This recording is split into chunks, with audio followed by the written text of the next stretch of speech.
l'Alto Commissario delle Nazioni Unite Marco Sorigliana in visita al Veneto aveva definito l'inquinamento da PFAS il più grande inquinamento ambientale della storia d'Europa e almeno 350.000 veneti contaminati profondamente da questa sostanza, che tra l'altro è causa di innumerevoli malattie, anche molto gravi, e una devastazione tra l'altro anche a livello sociale. Voglio ricordare qui le mamme PFAS che da anni combattono. Una sentenza storica, secondo appunto le mamme No FAS, che ieri hanno dichiarato rappresenta una vittoria per il mondo e le associazioni che si battono a livello internazionale per i reati ambientali.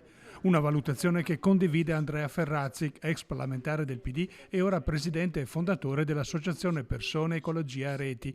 Di miteni e FAS, Andrea Ferrazzi si era occupato fin dall'inizio del grave inquinamento, non solo nella sua attività parlamentare. E quindi ieri è un primo tassello, è un tassello che inizia a fare un po' di giustizia, è un inizio di giustizia, perché poi riparare i danni dal punto di vista sanitario non sarà mai possibile, perché riparare i danni dal punto di vista ambientale non sarà mai possibile totalmente. E però è un inizio, non può essere la fine, ma certamente in questo è un buon inizio. Altro grave tema che resta sul tappeto è la questione delle bonifiche del sito della ex Miteni e della rete idrica contaminata. Si apre il capitolo sulle responsabilità di chi dovrà effettivamente farsi carico dei danni.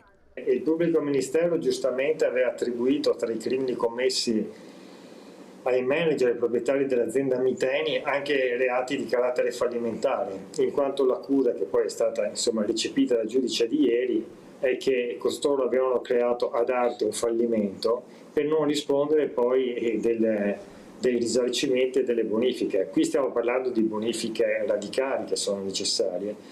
Ad oggi non ci sono, non c'è nemmeno il palancolato, le barriere idrauliche sono insufficienti.